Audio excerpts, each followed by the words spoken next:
Hi, my name is Tyler Martineau, and I am here to help you know how to determine the price of your new home.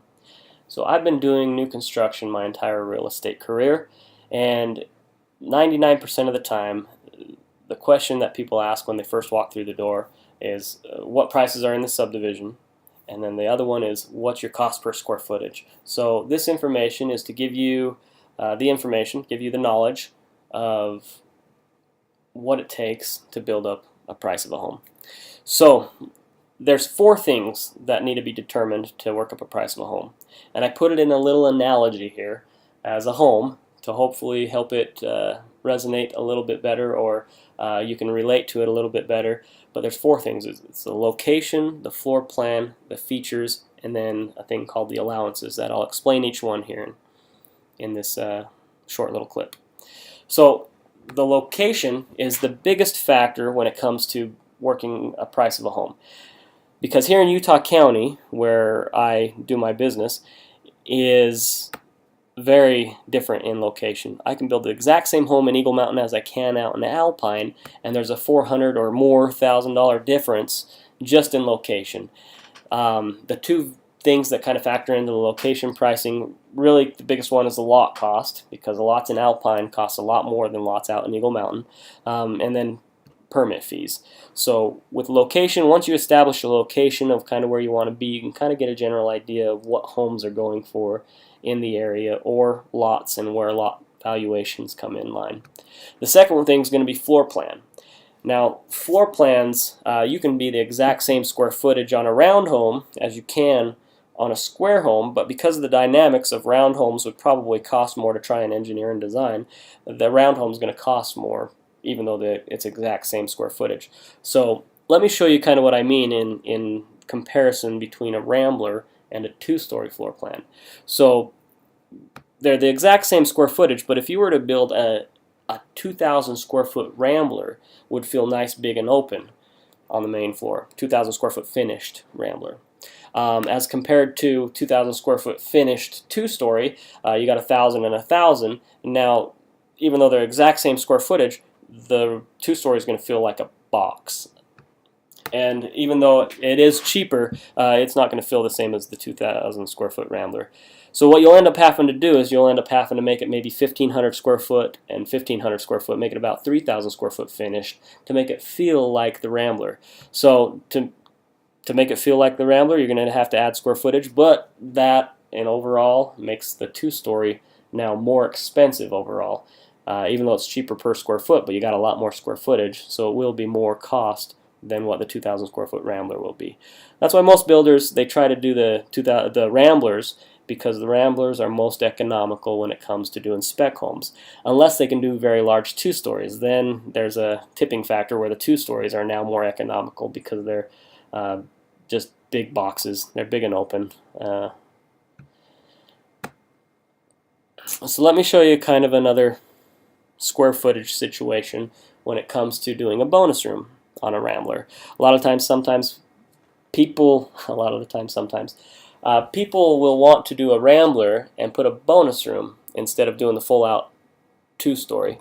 Well, to build that bonus room, I still have to do an extra set of staircase. I have to do painting. I have to raise the pitch of the roof. I have to take all the utilities and wiring and cables and all that up there, which costs money. And it costs about 3 times more than if I were to say, hey, listen, I'll just do a Rambler and I'll finish the basement.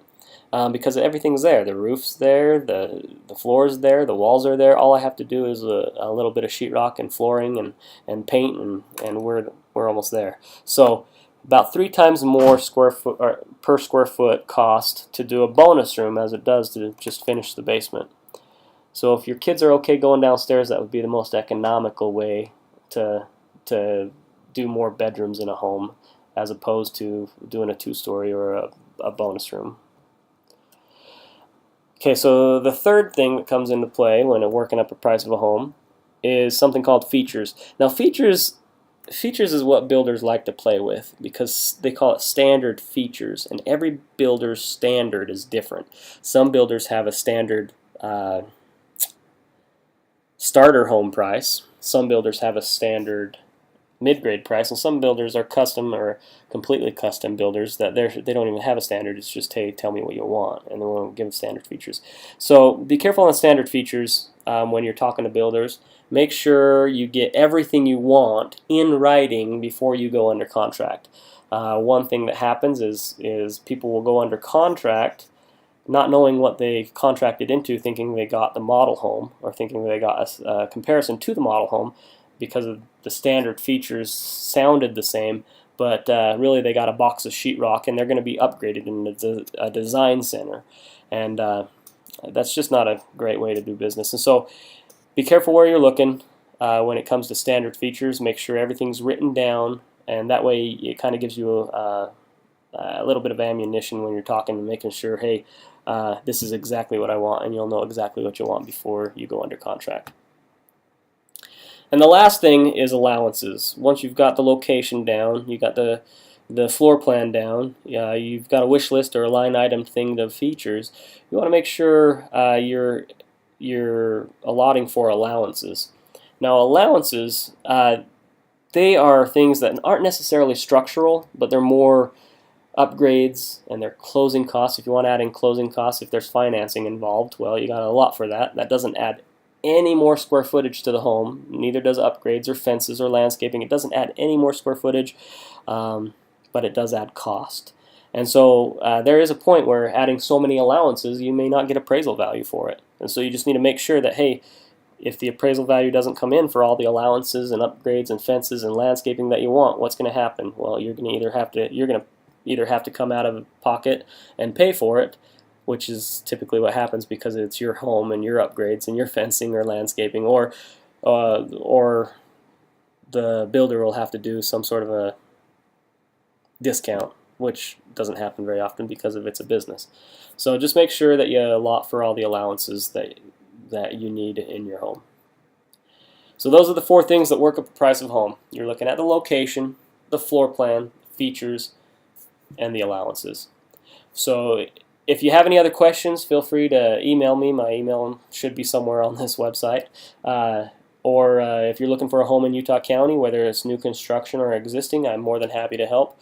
My job is to inform you of the ins and outs of real estate and then help you or let you make the decision and just give you information. So that's all this site's for, is to give you information on whether it's new construction, new in Utah County, or any other home. Just shoot me an email. I'd be more than happy to help you out and represent you.